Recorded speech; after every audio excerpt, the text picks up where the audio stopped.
How helpful was Jedd Fisch in your transition here? I didn't have a long transition with Jedd. I was here for like a week or two. They were practicing for the bowl game, so I stayed away and let him coach the team, and that was about it. He was interviewing for a few jobs, so he really wasn't around. So it wasn't much of an overlap. Did you talk to him about the team though? Did he a little bit? Yeah, I talked to every coach that was here, and when I got here, so I met with everybody that was still on staff. So. Was there any consideration to adding him to your staff? I had already had a staff in place. Okay. Is it accurate that you tried to hire Jedd when you were at Philadelphia? No. Oh, okay. He mentioned that yesterday, that you guys had talked about him going to Philadelphia. No, I knew Jedd. I've known Jedd for a long time, but okay. I did not talk to him about that. So. You're probably pretty familiar with his offense. Is that true, would you say? Yeah. Watched him while he was in the league. We haven't faced him at all.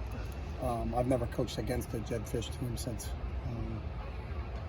I've been in school, so I've never faced his offense. So. How much input do you have into the defensive game plan? I meet with those guys and talk about what I've seen, and then they give me they present what they're doing, and we go over everything.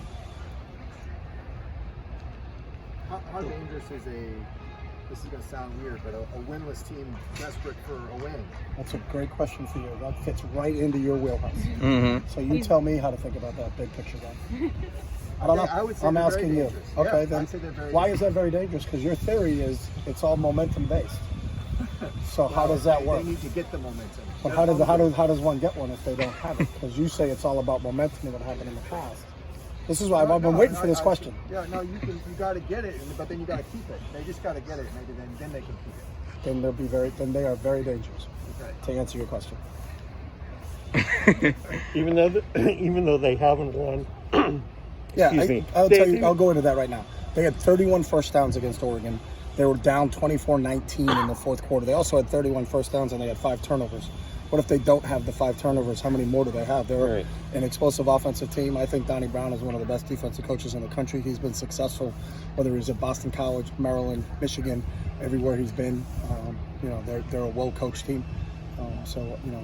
Just turn it. It's like anything. You turn the tape on and look at them, and you can tell if a team is a good team, and that's a good team. Now, they've turned the ball over, and as you know, we all know in college football, if you're turning the ball over more than your opponent, normally you're on the downside of that. But the team's competitive and they play very hard, and our kids know we're going to get everything we get when we go down there on Saturday night. So. They've outgained 3 of their 4 opponents in the loss, so that offense, even though they've got 3 different quarterbacks that they've been used. Productive. They're still trying to figure out who's playing. He has played 3 different kids. The kid right now from South Florida is dynamic from a leg standpoint, so he can beat you running the football too. So we have to prepare for it, and they're very multiple on offense and they're very multiple on defense. So it's going to be a really big test for us on Saturday night. Is that difficult for the scout team, for Chase Otopius to maybe imitate 3 different types of quarterbacks? No, we're preparing for the quarterback that's played the last couple of games. So I don't see. I would be surprised if there's another quarterback in there. So, but we do have to prepare for all. It's the same as anybody. But the multiplicity is in what they run for plays and the diversity of the other personnel groups that come in with no tight ends to 3 tight ends to a tight end and a fullback to a pro set to some of those things. That's the multiplicity.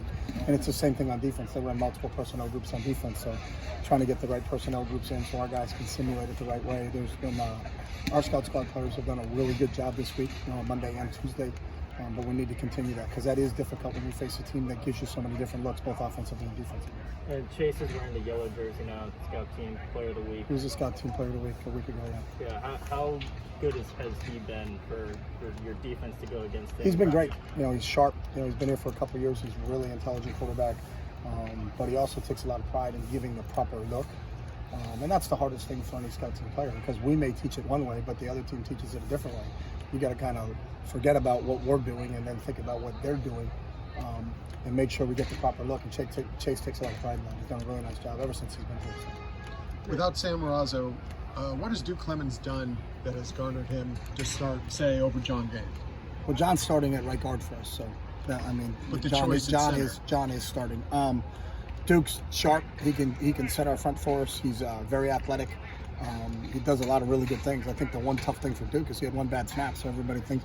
But overall in that game, he graded out probably the highest in the offensive line and played really, really well for us. So, it's kind of like an official. When you see one bad call, Was that an entire game of bad calls? No, it was just one bad call. You know, if a DB gets beat over the top once, you know, boy, the corner's not very good. Well, he could have graded out at 95%, but he got beat once. In Duke's situation, we had one bad snap, but that was it. You know, so but I think we're really pleased with how Duke is playing for us at center. What does Jon Gaines do at right guard that's more effective? That makes him more effective and the line more effective having him there. Say that again. What does Jon Gaines do at right guard? John's really athletic. He's got a really good guard body. We pull our guards and get him out into space a lot, and that's what Jon does a really, really good job of. He's very athletic. He's probably the most athletic guard we have, so we can do a lot of different things with John's in there at right guard. Jedd Fisch is known as kind of the master of the trick play. We saw him throwing passes to the left tackle when he was here. How do you prepare for somebody who's known for? Well, we just go through what they run, and we have a glossary of our guys when they're from a scout standpoint, and then percentage-wise of how much that happens. I think sometimes you can focus too much on it, you know, and say, hey, we're going to worry about all the trick plays, but then you get beat by regular inside zone because you didn't spend enough time on it. So there's a certain percentage breakdown when you go through your cut-ups. We got 4 games on them, so what percentage is it of base plays, what percentage is it of exotic plays, and then you work that into your practice schedule. Defense has a 60% stop percentage, which means 40% of the possessions for the other team, they're scoring on you guys. In the granular, what needs to happen to change that, to improve that? I think everything's on a game-to-game basis. You know, sometimes you can look at those statistics and who do you play that's really good. You know, you play a Fresno and then, you know, the stop rate's going to be lower in a Fresno game than it is in a Hawaii game. So I don't think you overlook you go through individual games. And the biggest thing for us on the defensive side of the ball is the X plays. That's what I think we're really concerned with.